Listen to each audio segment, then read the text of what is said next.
Com vocês.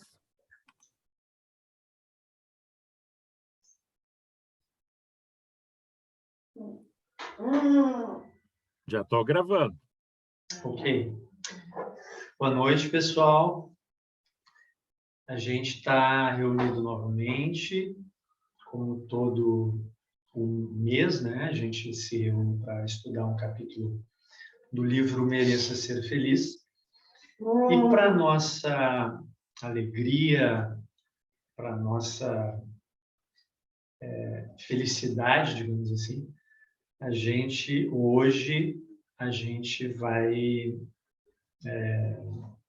conversar aqui sobre o capítulo 11 do livro Mereça Ser Feliz, intitulado Os Espíritas Diante da Morte. Olha que tema intrigante,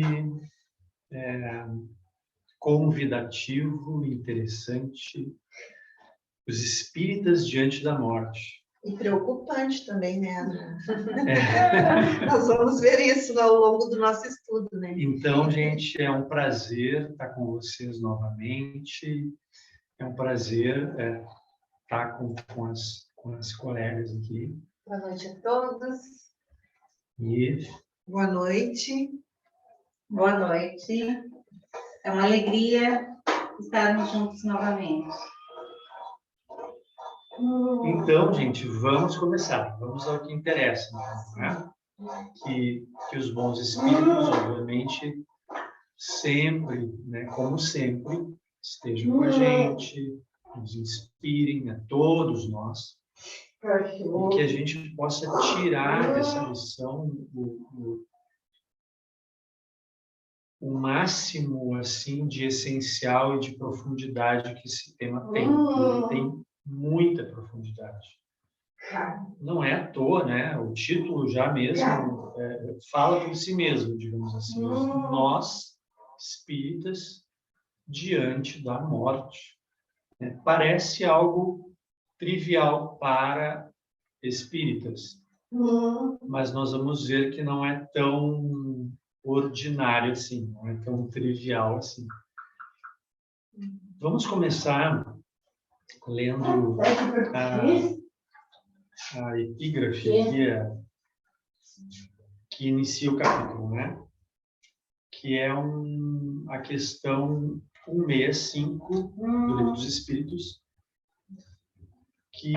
onde o Kardec pergunta, onde o Kardec diz assim: o conhecimento do Espiritismo exerce alguma influência sobre a duração mais ou menos longa da perturbação? Vou repetir.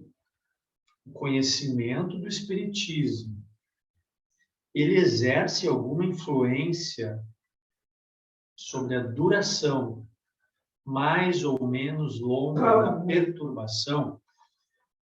Aquele estado de onde é que eu estou, o que aconteceu, aquele lusco-fusco, como a gente diz, né?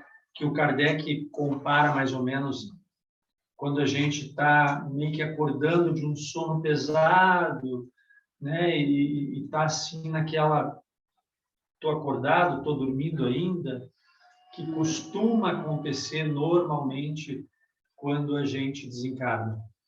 Esse estado de perturbação que para uns dura um pouco mais, para outros dura menos, para uns quase inexiste, para outros dura bastante, tem uma dimensão muito grande, enfim. Então, Kardec pergunta se o conhecimento do Espiritismo, que o Espiritismo traz, as lições, exerce alguma influência sobre a duração dessa perturbação. Se ela é mais ou menos longa. Sendo mais ou menos longa. E os Espíritos respondem: influência muito grande. Por isso que o Espírito já antecipadamente compreendia a sua situação. Então, exerce, sim, para aqueles que têm conhecimento prévio do mundo espiritual e como se vive lá e como as coisas se processam, tem uma influência muito grande, respondem os espíritos. Olha só que interessante. Mas, e aí quando tem um mas, lá vem coisa, né? Mas a prática do bem e a consciência pura, e isso a gente deveria escrever assim pelas paredes, né? A prática do bem e a consciência pura são o que maior influência exerce. Então, é por isso que na literatura espírita nós vamos encontrar, inclusive, vários relatos no mundo que descrevem vivências no mundo espiritual de pessoas, trabalhadores do Hospital Esperança, inclusive, né, que não são espíritas, evangélicos, católicos, budistas, umbandistas, etc., etc., em melhores condições que muitos de nós espíritas, simplesmente por causa disso, por causa da resposta que os espíritos deram aqui.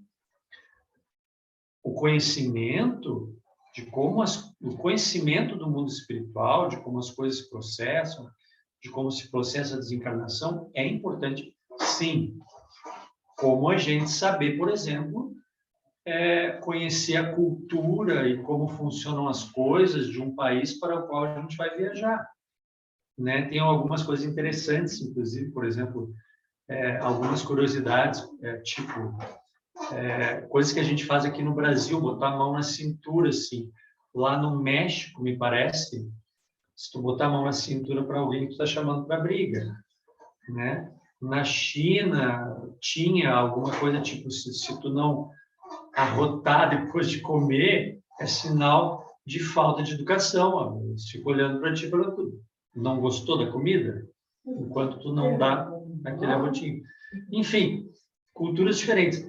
Tu conhecendo a cultura do país para onde tu vai, obviamente fica muito mais fácil, conhecendo a língua, como se vestem, como é o clima, como são os costumes, tu vai se dar muito melhor lá, né? Então é inteligente já começar a se inteirar, né, de como vivem as pessoas, como é a vivência, como são os costumes e como se vive para um lugar que a gente inevitavelmente vai retornar, que é o mundo espiritual, que é a única certeza que nós temos, que é que nós vamos desencarnar, né? Eu diria que a adaptação seria mais rápida, né? Se a gente já tiver preparado. Conhecimento. Só que, olha só, aí que tá. Mas a prática do bem e a consciência pura são o que maior influência exerce. Deixa eu só complementar essa questão da 65, que fala sobre a duração da perturbação, né? Que segue a duração da perturbação que segue a morte do corpo varia muito. Pode ser de algumas horas, né? De muitos meses e até anos. Né? É menos longa para aqueles que, desde sua vida terrena, se identificarem com o seu estado futuro, porque então compreende imediatamente a sua posição. E ainda tem mais essa parte aqui, que a perturbação que se segue à morte nada tem de penosa para o homem de bem. É calma e tem tudo semelhante àquela a que acompanha com despertar tranquilo. Para os que não têm consciência pura, ela é cheia de ansiedade, de angústias, que aumentam à medida que eles se recuperam. Isso no livro dos Espíritos. Que coisa interessante. Eu podia ter repetido isso, né? A última parte? O que reforça, complementa muito bem essa. Que a perturbação se segue à morte, a perturbação que se segue à morte nada tem de penosa para o homem de bem. É calma em tudo, semelhante a que acompanha um despertar tranquilo. Para o que não tem consciência pura, ela é cheia de ansiedade, de angústias, que aumentam à medida que ele se reconhece. Lembra o que a Maria Modesta fala, acho que num capítulo anterior a este. Ela diz que a única salvaguarda para uma desencarnação tranquila é a consciência tranquila. Ou seja, essas questões aqui do Livro dos Espíritos, elas confirmam, reafirmam isso, né? E esse capítulo ele é maravilhoso porque ele nos remete, nos motiva a repensar a nossa existência como uma existência de aprendizado, de melhoria pessoal. Porque ele reforça aquelas ideias que a gente já vem discutindo, né, ao longo de todos os capítulos do Mereça Ser Feliz, reforça a ideia da necessidade de se viver aqui, né, reencarnados, enquanto espíritos imortais que somos. Né? É importante essa conquista o mais rápido possível. Porque, como tu estavas dizendo agora há pouco, os espíritas são os que, muitas vezes, que passam por esse período de perturbação de uma forma mais dolorosa, vamos dizer assim, e talvez até num espaço de tempo maior que os outros. E a gente imagina que seja porque temos todo o conhecimento. A gente tem as informações. Muito será cobrado que muito foi dado. Sim. É uma questão consciencial. Talvez a nossa consciência gere essa angústia toda que a gente vivencie após a desencarnação. Por essa consciência maior de não ter aproveitado tanto quanto poderia. É mais o arrependimento, é o sentimento de arrependimento, de ter perdido toda uma existência, né? E não ter aproveitado. Eu gostaria de assim, escutando vocês, o que me vem assim, ó, que na realidade poucas pessoas se preparam para essa volta, né, para a pátria espiritual, porque é tão comum as pessoas se preocuparem em adquirir coisas materiais, né?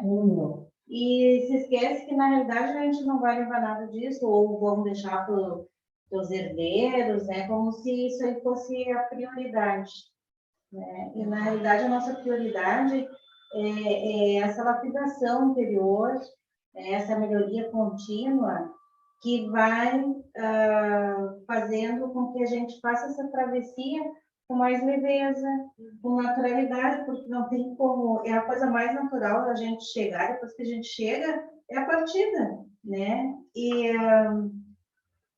então, de encarar essa morte, né, como uma transformação natural que vai acontecer com todos os seres, né? Exato. E a gente aproveitar cada novo dia para ir se preparando para essa volta, né? E cada instante, na verdade, isso é uma coisa que às vezes a gente vê até os espíritas falando, né? Ai, Deus me livre, vai morrer, não quero morrer. Como se a morte fosse o fim, né? Essa denominação de morte, né? Essa passagem. E nós somos... Não, pode falar. Sim. Não, e nós somos, assim, vamos dizer, entre aspas, privilegiados, né, por esse conhecimento todo. A gente está sendo banhados, né, por toda essa luz que está chegando a todo momento no mundo espiritual, né, desde a codificação. Então, aquelas velhas perguntas como inicia o capítulo aqui, de onde eu vim, para onde eu vou, né? E o que eu tenho que fazer nessa minha reencarnação. A gente tem possibilidade, tem ferramentas, né? Para fazer essas reflexões aqui. para trilhar esse caminho de uma forma diferenciada daquelas pessoas que não têm esse conhecimento. Especialmente os médiuns e também os dialogadores que entram em contato a todo momento, né, com os espíritos que vêm e se comunicam e falam das suas dores, do período de perturbação, dos arrependimentos que os acometem, né, logo após o desencarne. Então, nós temos a possibilidade de repensar melhor as nossas vidas a partir desses depoimentos que nos chegam a todo momento. E mesmo assim, tendo toda essa luz jorrada sobre nós, todo esse conhecimento maravilhoso, muitas vezes nós não aproveitamos para aprender, né? E vivemos uma vida toda assim, sem vivermos de acordo com a nossa essência imortal, né? Nos apegamos muito às coisas materiais, nos apegamos muito às pessoas e as ilusões, né, que todo esse mundo material nos fornece e nos estimula, vamos dizer assim. Então, por isso depois fica tão difícil, né, a gente fazer um desenlace de uma forma mais amena, mais tranquila, mais espiritualizada, vamos dizer assim, né? Então, como diz no próprio capítulo, morremos abarrotados de informações, né? Morremos abarrotados. E ela ainda diz assim, sem asilar nos recessos do coração o sentido de vida perene e incessante, passando a peregrinar nos vales de sombra e de dor, pelos expurgos reparatórios. Morrem, mas não desencarnam. Quer dizer, morremos, mas não desencarnamos. Porque são dois momentos diferentes, né? Morrer e desencarnar são momentos diferentes, são situações diferentes, né? Nem sempre a gente, quando morre, desencarna. Haja visto aqueles espíritos que ficam ainda muito apegados ao corpo, às pessoas, ficam apegados às coisas materiais, à sua casa, aos seus bens, enfim.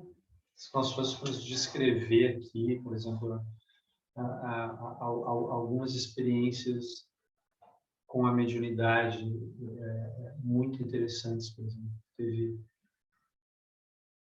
o caso de uma médica, né, que a espiritualidade permitiu que ela fosse descrevendo todo o desenlace, assim, os técnicos da espiritualidade foram fazendo o desligamento dela, começando pelos pés, né, fazendo o desligamento dos plexos, e ela, como médico, descrevendo tecnicamente, inclusive com termos bem complexos, como eles estavam descrevendo os aparelhos que eles estavam utilizando, enfim, e foram indo até o plexo coronário aqui.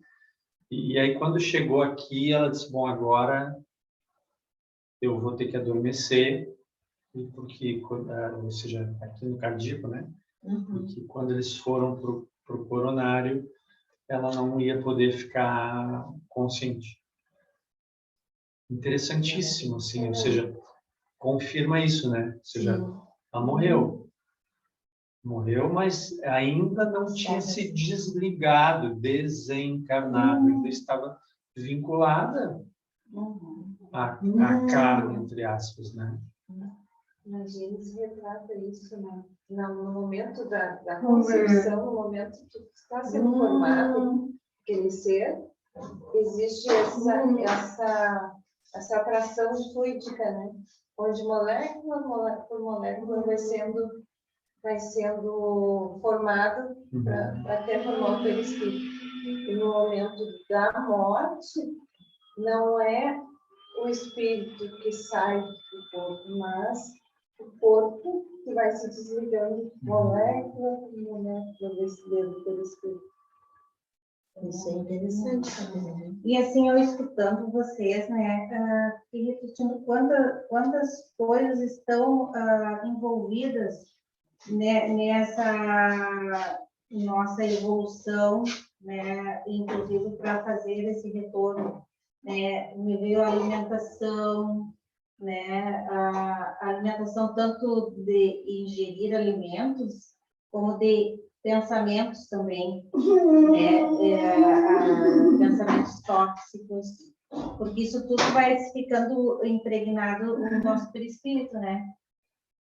Então, são energias que quando tu vai fazer, vai voltar a fazer esse retorno, se tu tiver mais leve, energeticamente, com certeza vai ser uma coisa mais tranquila. Eu vejo dessa forma, né? E, na realidade, nós morremos a cada instante um pouco, né? Então, cada minuto é um minuto a menos aqui, um minuto mais para essa volta. E o bom é que a gente nunca sabe, né, quando é que vai ser esse momento, porque nem precisamos, nem devemos saber, né? A gente tem que estar pronto sempre. E o que a gente vai levar não vai ser nada material, e sim toda essa bagagem, toda essa reforma interior, toda essa melhoria contínua. Né? É tudo tão simples e tão complexo, né? Acho que a pergunta que a gente poderia se fazer, cada um de nós aqui que está participando, aqueles que porventura estejam assistindo, eu estava me fazendo agora essa pergunta. Porque o objetivo desse estudo é realmente algo mais introspectivo mesmo. Não é para a gente enquadrar os outros, é para a gente se voltar para si mesmo e se perguntar. E eu estava me perguntando aqui, se eu desencarnasse agora, como eu me sentiria? Como seria, né? Eu me lembro, eu não sei se eu já citei aqui uma palestra que eu ouvi com um jovem, que eu nunca mais esqueci, há muitos anos. E ele trouxe uma visão muito original, assim, muito perspicaz de como aferir se eu estou indo mais ou menos no caminho a caminho da desencarnação de uma forma satisfatória, digamos assim, ou seja, como aferir isso? E ele disse assim, uma boa medida para a gente ter uma ideia disso são os nossos sonhos, porque que nem está na literatura espírita, desde da literatura básica até as complementares. A gente morre todos os dias um pouquinho, ou seja, um pouquinho não, a gente literalmente desencarna todos os dias, a gente sai do corpo. Só que a gente fica preso, né, por laços fluídicos. Mas a gente desencarna, a gente sai do corpo, nosso corpo fica, via de regra, tirando algumas exceções, quando a gente se alimenta excessivamente, vai dormir, etc, etc, etc. Né? Que não vem ao caso agora. Mas, via de regra, a gente se desdobra, a gente sai do corpo, o corpo fica se refazendo ali no leito, e a gente vai ter com os nossos entes queridos, vai em busca dos nossos interesses, uns vão estudar, uns vão trabalhar, uns vão ajudar, outros vão fazer outras coisas menos louváveis, em regiões menos sadias, digamos assim. Mas, enfim, todos vão em busca dos seus interesses, né? Então, a gente desencarna todos os dias. Só que a gente ressuscita, digamos assim. Todo dia de manhã a gente ressuscita. A gente volta para o corpo, né? E A única diferença é que quando a gente desencarnar, a gente vai sair do corpo e não vai voltar mais. Não vai acordar no outro dia, né? De manhã. É a única diferença. Vai ser um despertar diferente, vai né? ser um despertar em vez daqui lá. Só que, o que esse menino disse?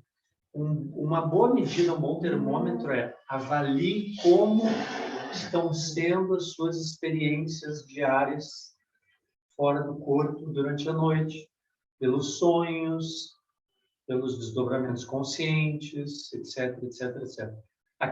E ele arriscou uma hipótese. Ele diz assim: as pessoas que normalmente têm medo da morte, elas não têm medo da morte em si, do momento da morte. Elas temem a morte inconscientemente, porque quando elas se desdobram à noite pelo sono, elas vão para regiões que não são muito agradáveis. Se veem frente a frente com desafetos espirituais,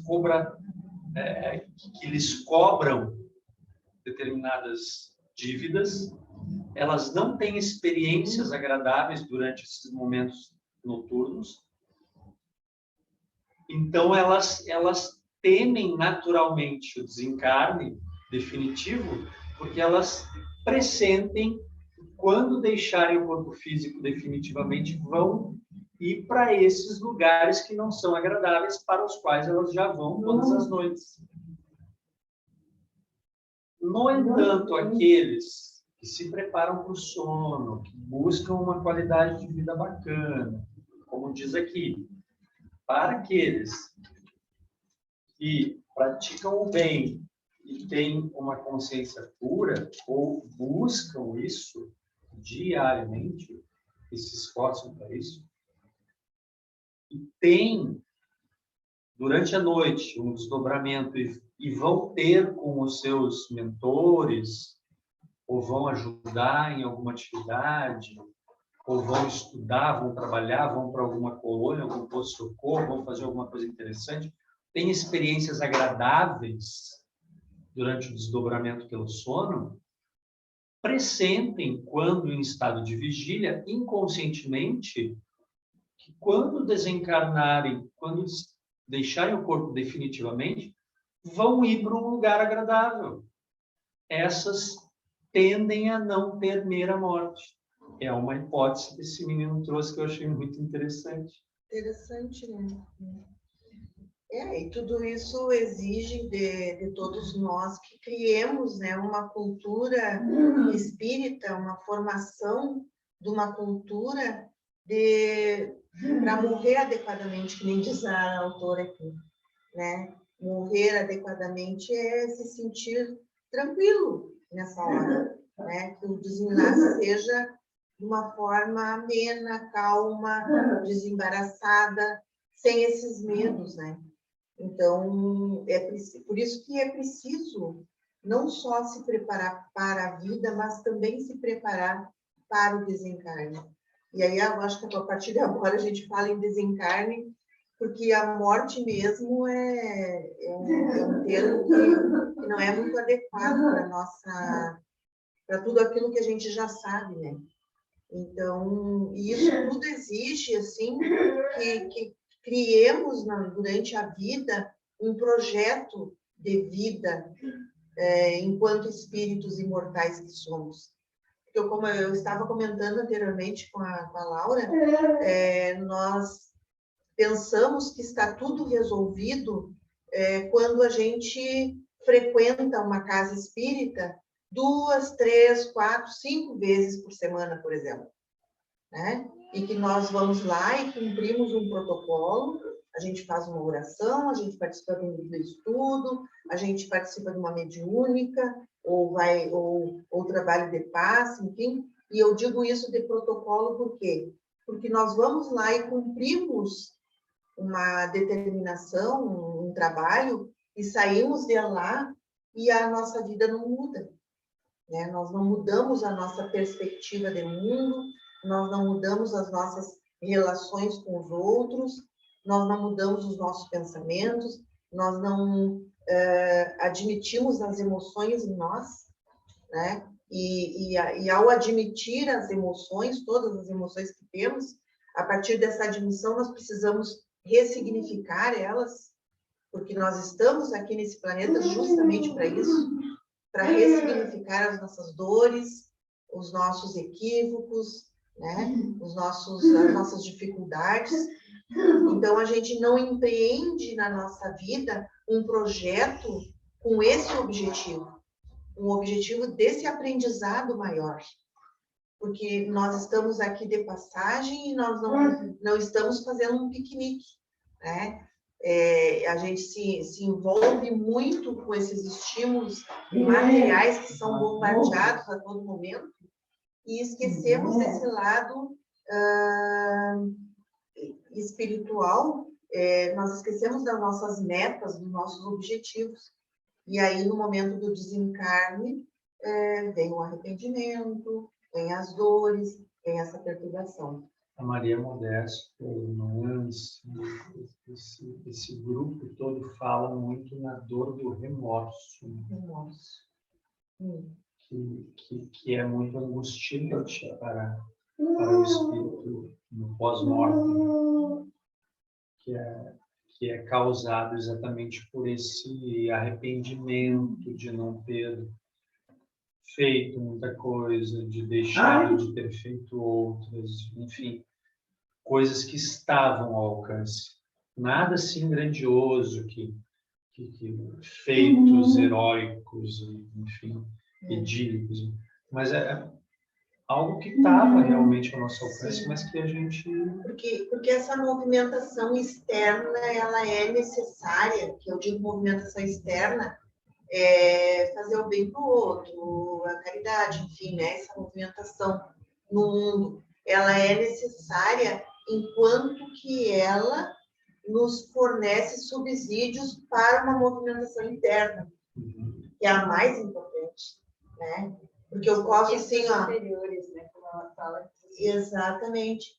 Porque eu posso ter, assim, ó... Se eu for colocar na maquininha lá de calcular, somar as minhas ações no mundo de caridade, de ajuda, né? Eu posso ter um grande número, né, de ações nesse sentido.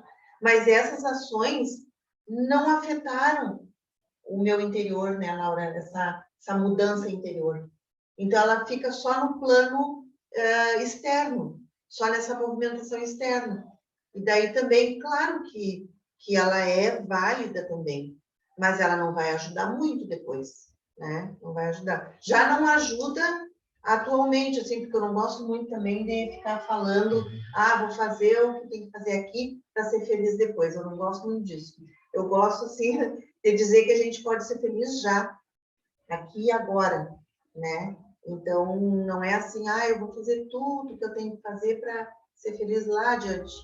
Né? Acho muito interessante, Sandra, a maneira como ela coloca, assim, a construção de um projeto de vida espírita, ou seja, tu pode perfeitamente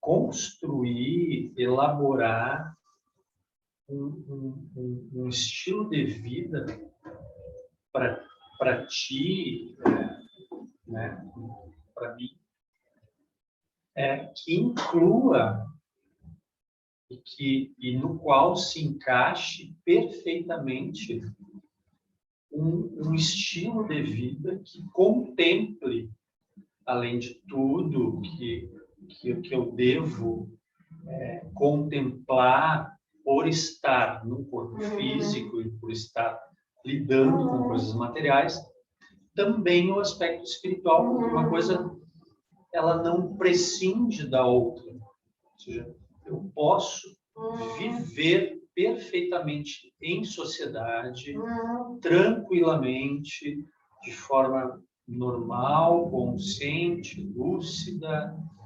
sadia, alegre, feliz, sentindo prazer de viver, alegria de viver, atendendo a minha dimensão espiritual também, Sim. né? Que é esse projeto de vida espírita, não dissociando uma hora eu sou espírita, outra hora eu não sou. Sim. Eu sou espírita na casa espírita, mas aí no meu trabalho eu não sou espírita. Eu posso ser espírita o tempo inteiro, sem necessariamente me tornar um carola espírita, né? Um fanático. Ou seja, eu vivo o espiritismo para mim, eu não preciso nem que as pessoas saibam que eu sou espírita. Mas eu vivo o espiritismo em mim. E aí contemplo aquilo que a Sandra estava falando. Essência, né? Contemplo aquilo que a Sandra estava dizendo. Porque quando eu faço algo externo, ótimo, maravilhoso, maravilhoso. Eu estou conquistando merecimento para quando eu desencarnar, eu receber ajuda. Mas se eu conjugar, né, o que eu estou fazendo externamente e utilizar isso como ferramenta para transformar genuinamente o meu sentimento, eu ia ao mesmo tempo transformando o meu sentir, aí sim, aí eu vou desencarnar e dar menos trabalho para os cooperadores espirituais, para os trabalhadores espirituais. Porque, no fundo, é isso que os espíritos querem dizer. Quando eu desencarno, bem resolvido interiormente, ou seja, eu construo, além de eu ter feito muitas coisas para fora, o que é muito louvável e importante, eu construí em mim, eu transformei, eu ressignifiquei, sentimentos valiosos para o meu bem-estar espiritual, para o meu equilíbrio espiritual. Essas conquistas interiores são as únicas garantias que se tem. As únicas garantias, né? Então, a irmã também fala mais adiante, seguindo o capítulo, ela fala também, assim, de noções ampliadas sobre a morte, né? E aí, quando eu estava lendo essa parte, eu me lembrei, nós temos muitos grupos de estudos na Casa Espírita, onde a gente estuda as relações no mundo espiritual, a comunicabilidade, né? Como que se dá essa comunicabilidade, como que se dá a reencarnação, o desencarne, enfim, mas nós não ampliamos, muitas vezes, essas noções sobre a morte em si, né? E ali também, Laura, pode ver nessa parte ali das variações na desencarnação, né? Acho que seria bem interessante ler essa parte, quem sabe tu lê para nós. Eu acho que é muito interessante as dicas que ela dá de estudos que a gente tem que empreender para essa conquista, né? As variações da desencarnação, os redutos de dor, a natureza na vida extrafísica, as mutações dos estados mentais, a suprema interação entre os planos de vida, os resultados dos estados conscienciais sobre o perispírito, o destino dos hábitos culturais no além, os processos de retorno à matéria, os mecanismos de intercâmbio entre orbes, os efeitos das movimentações humanas no plano espiritual e muitos outros aspectos de um leque infinito de assuntos sobre a morte ainda carecem de noções mais ampliadas. Tem isso. Imagine só. O quanto ainda temos que estudar. Meu Deus. E ela fala no capítulo, né, que tudo que a gente sabe que tem vindo do mundo espiritual para nós ainda é um grão de areia, né, em tudo que Realmente acontece, né? realmente é. E não, eu assim acredito que não adianta só a gente estudar, né, e adquirindo conhecimento, mas sim praticar, né, tudo isso que a gente aprende, porque não teria sentido só aprender se não for em prática. Na verdade, a prática é a nossa lapidação, né? É a gente, essa nossa reforma íntima. E assim, escutando a Sandra, o Adrian falando, e a Laurinha, em relação a esse comprometimento, né, em ser assíduo na casa espírita, mas isso aí não tem valor nenhum se isso aí não for feito sem nenhuma pretensão, né, despretensiosamente, porque isso não é barganha, né? Não podemos ficar negociando, né? Isso aí tem que ser uma coisa assim natural. Eu acredito que aí está a nossa transformação, né? Quando a gente faz realmente as coisas assim, ó, sem intenção nenhuma, né? De ter alguma coisa em troca. Porque, na realidade, tudo que a gente faz de bom ou de ruim, a gente está fazendo por a gente, né? E isso é uma coisa tão simples. Exatamente. Fazendo para a gente, consequentemente, o próximo também recebe, Sim, né? com certeza, mas o primeiro, quem é o primeiro atingido sempre somos nós. Daí que está a importância do autoconhecimento, do autoamor, da autotransformação, porque a gente não pode dar o que a gente não tem, né? E esse conhecimento e essa preparação para a volta está ligada é corpo, nós somos corpo, mente e espírito, nós não somos uma parte separada da outra, né? Estamos... Ser integral. Exato, somos um ser integral. E, então, eu acredito que isso também a gente não consegue essa transformação aos saltos. Isso é uma conquista gradativa e até a gente não tem que ter essa preocupação, né? De dar saltos, e sim se transformando cada dia um pouquinho, né? De uma forma leve, exatamente.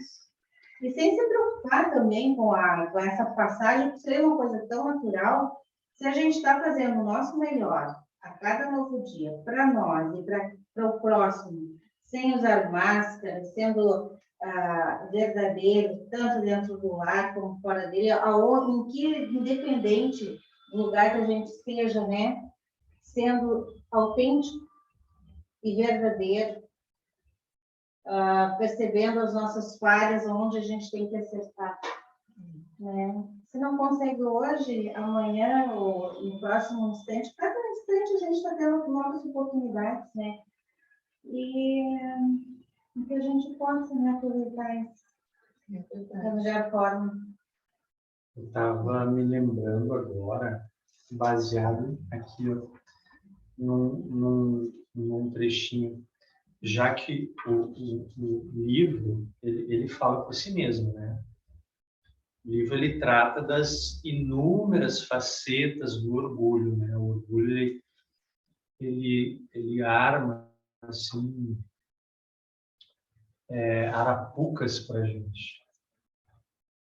E tem um trecho aqui que diz assim, ó, somente o conhecimento doutrinário não erradica nossos problemas com a morte. Se reunirmos toda a sabedoria das obras básicas e das subsidiárias acerca desse tema, teremos algo comparável a um pequeno grão de areia perante o oceano imenso das realidades da vida imortal.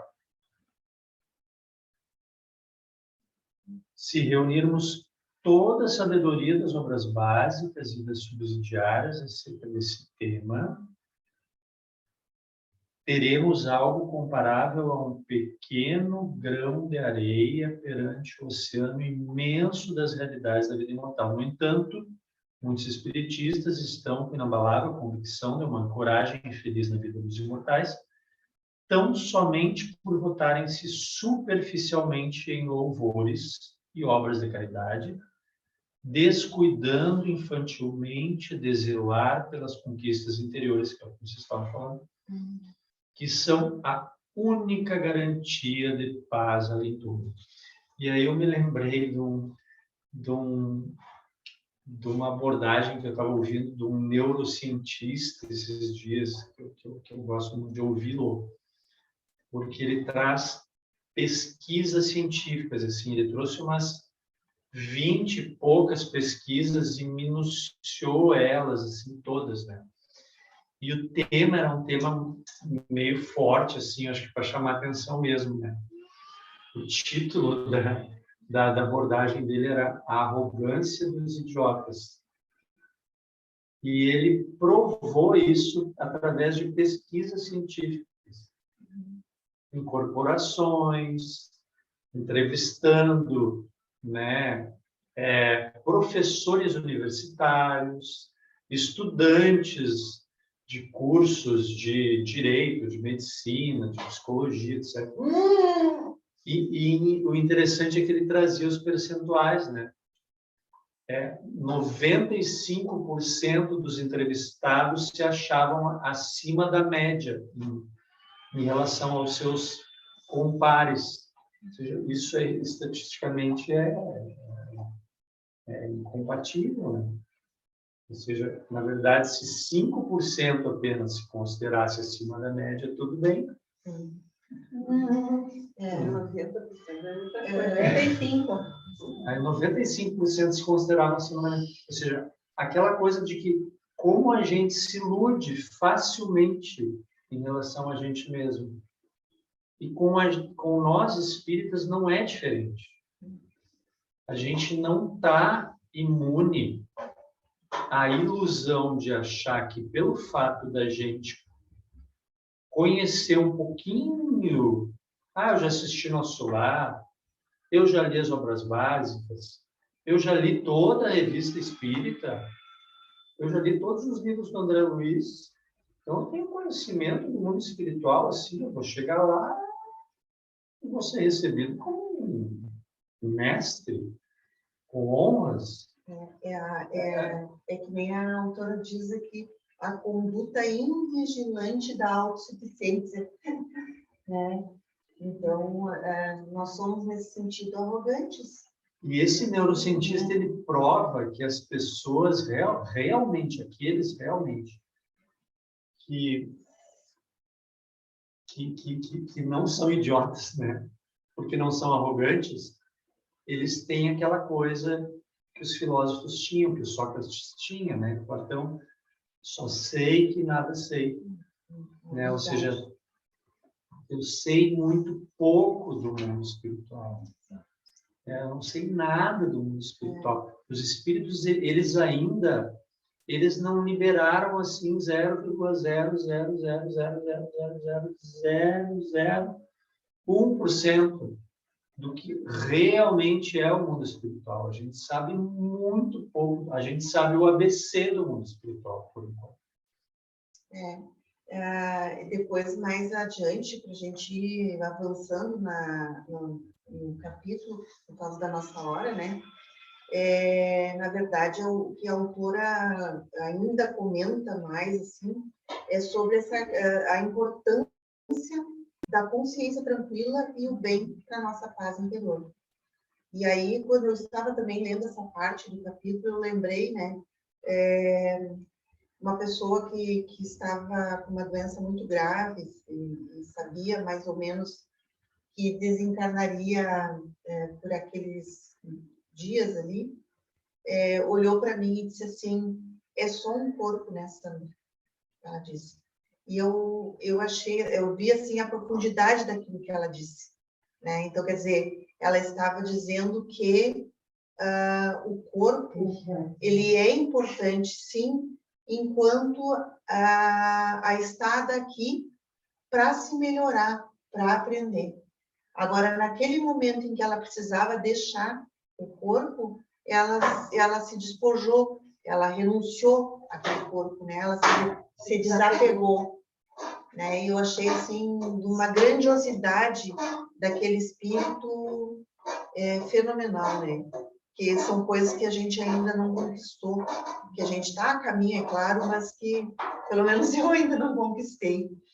E então a vida física, como a autora própria diz, né, é um curso para nós aprendermos a morrer corretamente, né?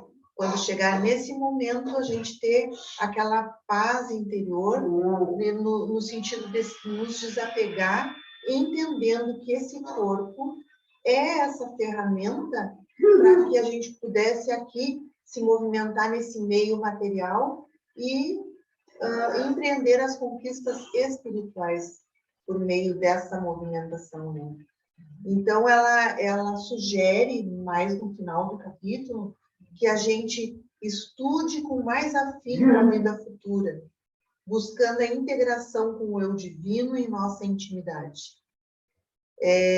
Que a gente medite sobre as inumeráveis lições que nos chegam a todo momento do mundo espiritual. Que nós treinemos os sentimentos e as atitudes em cada ocasião de separação e miremos-nos no espelho da consciência em busca do balanço real do nosso estado pessoal. E a união de todos nós em torno da preparação de um regresso feliz. E aí eu coloquei até aqui, anotei para a gente ler aquela parte ali da vigilância. Essa parte achei é muito bonita. Muito bacana. Aí fala assim, vigilância sempre e sempre nesse tema, porque aqui também o orgulho, nosso sagaz adversário, costuma cantar cantigas de ninar, doces e serenas, para embalar nosso sono de ilusão, a fim de que venhamos a despertar nos braços da morte atribulada, sob os efeitos de dolorosa decepção e revolta. Gente, isso é poesia. A gente estava conversando, né? Isso é poesia pura. Nós circulamos. Né? Sim, eu achei muito interessante. Que coisa fantástica. E é o canto da sereia, né? Que todo mundo fala. É o canto da sereia, aquela coisa assim que tu vai te envolvendo naquele prazer imediato, naquela coisa, né, gostosa daquele momento e vai se perdendo nesse emaranhado. Se perdendo. E vai, assim, atendendo aquele prazer imediato e esquecendo do que realmente tu veio fazer. É como ir para a escola e se envolver lá nas brincadeiras, na merenda, né? E esquecer que foi para lá para aprender a lição, né? E volta para casa com a barriga cheia, que nem diz o outro, né? E cansado de tanto brincar, mas não aprendeu nada que deveria aprender ali naquele momento. Você vê, né? O orgulho. Acho que vale a pena, posso? Sim. Vigilância sempre, sempre nesse tema, porque aqui também o orgulho, nosso sagaz adversário, costuma cantar cantigas de ninar doces e serenas para embalar nosso sono de ilusão, a fim de que venhamos despertar nos braços da morte atribulada sob os efeitos da dolorosa decepção e revolta. E é importante dizer que o orgulho é o guarda-chuva, né, da vaidade, da arrogância, né, da prepotência, então, da ilusão. que são situações que nos encaminham para esse apego das coisas materiais, né? Então, é uma questão assim, né, de envidarmos os nossos esforços, né, para a construção desse projeto. Esse projeto de vida, sim, material, mas vida enquanto espíritos imortais que somos, né? Para sermos felizes já logo agora, já logo no próximo minuto. E também para termos essa tranquilidade, né, no nosso desencarne.